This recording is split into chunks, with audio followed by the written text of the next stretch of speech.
အားလုံးပဲမင်္ဂလာပါအခုမခရောက်ရှိနေတဲ့နေရာကတော့တောင်တကုန်း66ရပ်ကွက်မှာရှိတဲ့မြိတ်လမ်းမကြီးပေါ်မှာရှိတဲ့အင်းဝအိမ်ယာပဲဖြစ်ပါတယ်အခုမခရောက်ရှိနေတဲ့နေရာလေးရဆိုရင်ဖြစ်940 square feet အကျယ်ရှိတဲ့အိမ်လေးပဲဖြစ်ပါတယ်ဒါလေးကတော့ living room လေးပါ living room မှာဆိုရင်တော့ဒီမှာအလှစိမ်မီးဆိုင်များကိုတက်ဆင်ထားပြီးတော့နရင်စီလင်တွေကိုလည်းလုပ်ပေးထားပါတယ်ရှင်Master bedroom, single room, living room နဲ့ kitchen room အခန်းများစွာပါဝင်တဲ့အတွက်မိသားစုကောင်းကောင်းလုံလုံလောက်လောက်နေလို့ရပါတယ်ရှင်အခုမခနဲ့အတူအိမ်လေးကိုတူတူကြည့်ကြရအောင်နော် Master bedroom မှာဆိုရင်တော့ aircon တစ်လုံးတက်ဆင်ထားပြီးတော့လက်ကအကောင်စားများကိုတက်ဆင်ပေးထားပါတယ်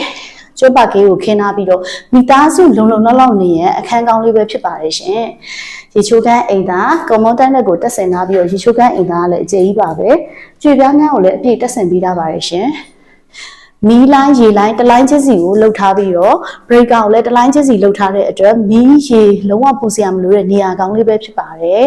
ဒီအခန်းလေးရဆိုရင်ဖြစ် single room လေးပဲဖြစ်ပါတယ် single room မှာဆိုရင်လည်းလက်ကအကောင်းစားများကိုတက်ဆင်ပေးထားပြီးတော့အသစ်နေထိုင်ရန်အကောင်းဆုံးအိမ်လေးပဲဖြစ်ပါတယ်ရှင်ကျိုးပါကေကိုတုံးထားပြီးတော့အခန်းကလည်းကျဲတဲ့အတွက်တသားမီမီလေးတွေနေထိုင်ရန်အသင့်တော်ဆုံးပါပဲရှင်ဒါလေးဟာတောင်တကုံမြို့နယ်66အင်းဝအိမ်ယာမှာရှိပြီးတော့ပထမတက်အခန်းလေးပဲဖြစ်ပါတယ်ရှင်မိသားစုနေထိုင်ရန်အသင့်တော်ဆုံးအိမ်လေးပါပဲဒါက kitchen ဖြစ်ပါတယ် kitchen မှာဆိုရင်တော့ရေချိုးကန်အိမ်သားတီးတန့်စီပါပါတယ်ရှင်မိဖို့ကြောင့်ခုံကိုလည်းကြွေပြားများအပြည့်ခင်းထားပြီးတော့ကြွေပြားများကတ်ထားတယ်တမန်ဆက်ရှိတက်ပေးရပါတယ်ရှင်ဒါကကြတော့ emergency ပေါက်ဖြစ်ပါတယ်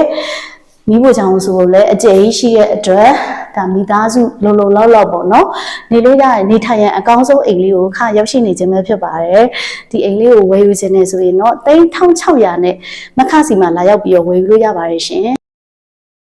ကျမကတော့ခိုင်သူ real estate engineer ပါရှင်